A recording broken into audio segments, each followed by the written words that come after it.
सबसे पहले सभी लोग यहाँ पर कमेंट करके बताओ कि आज आपका जो element of science and mathematics useful for agriculture मतलब आपका जो पीसीएमबी का आपका जो कृषि विज्ञान का जो आज पेपर था उसमें आपने तबाही मचाई या नहीं मचाई। आप सभी को मैंने जो क्वेश्चन बताए थे वो क्वेश्चन आज पूछे गए थे या नहीं, आज का पेपर कैसा था वो यहाँ पर आप जल्दी से यहाँ पर कमेंट करके बताओ। अभी हम इस वीडियो में बात करने वाले आपका जो elements of science and mathematics useful for agriculture का जो पेपर हुआ उसके हम यहाँ पर कंप्लीट सॉल्यूशन के बारे में बात करने वाले। यहाँ पर मैं आपको कंप्लीट सॉल्यूशन बताऊंगा, फिर आप यहाँ पर कमेंट करके बताइएगा कि आज का जो पेपर है वो आप कैसा रहा, आपने कितने क्वेश्चन सही किए और आपके पेपर में कितने नंबर आ सकते हैं। तो बिना टाइम वेस्ट किए मैं आपको यहाँ पर आपके पेपर का सॉल्यूशन बताता हूँ, आप ध्यान से नोट करना शुरू कीजिए, ठीक है। तो आइए यहाँ पर हम देखते हैं। तो यहाँ पर देखिए आपके पास यहाँ पर मैं बता देता हूँ कि आपके पास कौन सा भी सेट हो, चाहे ए सेट हो, बी सेट हो, सी हो या कौन सा भी सेट हो, कोई फर्क नहीं पड़ता। बस आपके यहाँ पर क्वेश्चन का जो क्रम है वो चेंज हुआ है, लेकिन यहाँ पर आपके पेपर में जो ये एक वाक्य के जो प्रश्न है यही कि यही प्रश्न पूछे गए होंगे। जैसे कि यहाँ पर पहला क्या पूछा था, वायुमंडल में पाए जाने वाली नमी का नाम लिखिए। तो वायुमंडल में पाई जाने वाली नमी का नाम क्या हो जाएगा, तो आर्द्रता हो जाएगा। वायुमंडल में पाई जाने वाली नमी क्या हो जाएगी, आर्द्रता ही होगी ना, ठीक है। थोड़ा सा कंफ्यूजन है लेकिन इसका आंसर आर्द्रता ही होनी चाहिए। अगर यहाँ पर इसका आंसर कुछ और होता है तो मैं आपको कमेंट करके बता दूंगा। वैसे इसका आंसर वायुमंडल में पाई जाने वाली नमी आर्द्रता ही होती है, ठीक है। उसके बाद यहाँ क्या पूछा था, प्रकाश संश्लेषण से पौधों में तैयार होने वाले मुख्य उत्पाद का नाम लिखिए। तो इसका सही आंसर क्या हो जाएगा, प्रकाश संश्लेषण से पौधों में तैयार होने वाला मुख्य उत्पाद क्या है, कार्बोहाइड्रेट। क्या होता है, कार्बोहाइड्रेट, ठीक है। क्या हो जाएगा, कार्बोहाइड्रेट, ठीक है। और थोड़ा सा यहाँ पर हो सकता है कि इसका आंसर ग्लूकोज भी हो जाए, ठीक है। जैसे कि यहाँ पर इसका आंसर ग्लूकोज भी हो सकता है, वैसे इसका आंसर कार्बोहाइड्रेट होगा। जो कि आप देख सकते हो जो प्रकाश संश्लेषण की क्रिया क्या होती है, CO2OH2 की उपस्थिति में क्या बनता है, कार्बोहाइड्रेट बनता है, ठीक है। उसके बाद यहाँ पर साइंस 60 का मान पूछा था, तो साइंस 60 का जो मान हो जाएगा वो हो जाएगा करनी 3/2, ठीक है। आपको मैंने यहाँ पर जो त्रिकोणमिति की जो टेबल वो टेलीग्राम पर दी थी और आप सभी को मैंने कहा था कि ये टेबल अपने आप में मोस्ट इंपॉर्टेंट है, ठीक है। उसके बाद यहाँ पर नेक्स्ट क्वेश्चन क्या पूछा था, उत्तल लेंस की कोई एक पहचान लिखिए। तो आप सभी को जब मैंने 2024 का जो पेपर और प्री बोर्ड का जो पेपर यहाँ पर सोल्यूशन करवाया था तब भी बताया था, और जब मैं आपको उत्तल लेंस तथा अवतल लेंस में जो अंतर पढ़ा रहा था तो उसमें भी बताया था कि उत्तल लेंस बीच में कैसे होते, बीच में ये होते मोटे, बीच में होते मोटे। देखो उत्तल लेंस जो होते हैं बीच में मोटे तथा किनारों पर क्या होते हैं, किनारों पर पतले होते हैं, किनारों पर क्या होते हैं, पतले होते हैं। तो ये आप लिख सकते थे, ठीक है। ये एक विशेषता आप लिख सकते हो, ठीक है। उत्तल लेंस की अगर आपने कोई भी विशेषता लिखी होगी तो वो सही है, ठीक है। ऐसा नहीं कि मैंने जो बताया वो भी, उत्तल लेंस की जितनी भी अगर आपको विशेषता याद होगा और आपने कोई एक विशेषता लिख दी तो आपको पता हो जाए कि वो आपका आंसर सही हो जाएगा, ठीक है। उसके बाद यहाँ पर वृत्त के केंद्र पर बनने वाले कोण का मान लिखिए। तो इसका जो सही आंसर वो भी नहीं मिला है। जिस बच्चों को इसका आंसर पता वो यहाँ पर कमेंट करके बता सकता है, नहीं तो इसका जो आंसर मैं आपको बाद में भी कमेंट करके बता दूंगा, ठीक है। तो यहाँ पर बताइए कि आपके प्रश्न एक में मतलब एक वाक्य के उत्तर में कितने सही रहे। उसके बाद हम दूसरा प्रश्न देखते हैं। दूसरा प्रश्न पूछा था सही जोड़ी बनाकर लिखिए, जिसमें पहला पूछा था दीमक। तो दीमक का जो मिलान करना था आपको, दीमक का मिलान आपको करना है अर्थपोडा से। क्या करना है, अर्थपोडा से, ठीक है, डी से, ठीक है, दीमक का मिलन, ठीक है। उसके बाद कॉकरोच का जो यहाँ पर आपको मिलान करना था सी से, पेरीप्लेंटा अमेरिकना, ठीक है। उसके बाद 1045 का मान पढ़ाया था एक, ठीक है। माध्य पद क्या होता है, माध्य पद सभी पदों का मान, उसके बाद बटे पर पद की संख्या, तो ये हो जाता है सभी पदों का मान, उसके बाद कुल पदों की संख्या।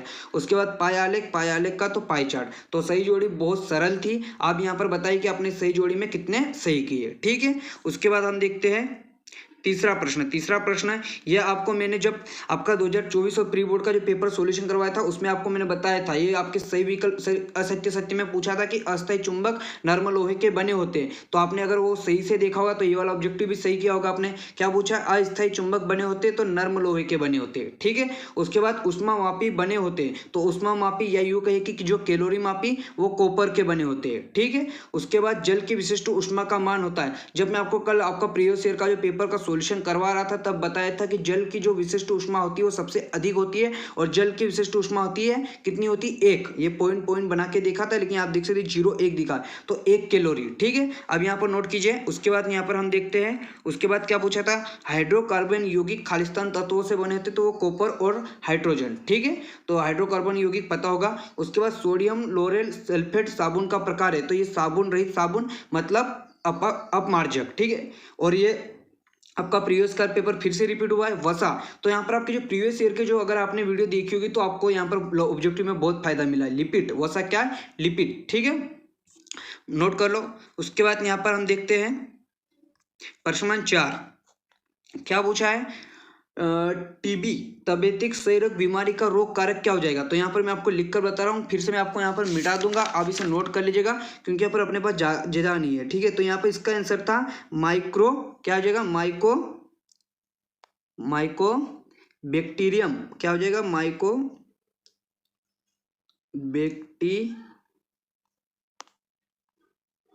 माइकोबैक्टीरियम। उसके बाद क्या है? ट्यूबर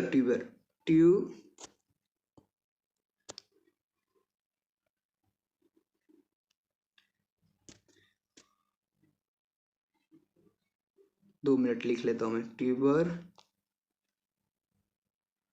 कुलोलिस, ठीक है, ये था इसका आंसर, ये आपके पहले का टीबी का हो जाएगा। उसके बाद क्या पूछा था? पशुओं में खुरपुका मोपुका रोग का रोग कारक, तो यहाँ पर इसका आंसर आप वायरस बता रहे हैं बच्चे, कुछ बच्चे वायरस या विषाणु, वैसे इसका सही आंसर वायरस भी हो सकता है, नहीं तो यहाँ पर इसका जो आंसर वो आपको पशुपालन के पेपर में, मतलब आपका जो पशुपालन की गाइड है उसमें मिल जाएगा, वैसे इसका वायरस या विषाणु ही होना चाहिए। उसके बाद यहाँ पर क्या पूछा था? खालिस्तान के अनुवंशिक के पिता कहलाते हैं, तो इसका सही आंसर हो जाएगा ग्रेगर, क्या हो जाएगा इसका आंसर? ग्रेगर जॉन मेंडल, जबको मैंने आपको पढ़ाया भी था ये, ठीक है, यही आनुवंशिका के पिता यही है, ठीक है, इनके प्रभाविता का नियम आपको मैंने पढ़ाया था। उसके बाद क्या पूछा है? मानक विचलन गुणांक का सूत्र, तो मानक विचलन गुणांक का सूत्र जो होगा, मानक विचलन गुणांक का सूत्र हो जाएगा मानक विचलन, देखो बराबर मानक विचलन बटे समांतर माध्य, ठीक है, समांतर माध्य, ठीक है, ये याद रखना है। उसके बाद आपको ये पांचवा क्वेश्चन है, प्रत्यक्ष विधि से मानक विचलन ज्ञात करने का सूत्र। जिस बच्चे को पता हो कमेंट कर सकता है। विटामिन सी का क्या नाम पूछा है? विटामिन सी का यहाँ पर आपको रासायनिक नाम बताना, तो इसका सही आंसर हो जाएगा, मैं आपको यहाँ पर कमेंट करके यहाँ पर बता देता हूँ,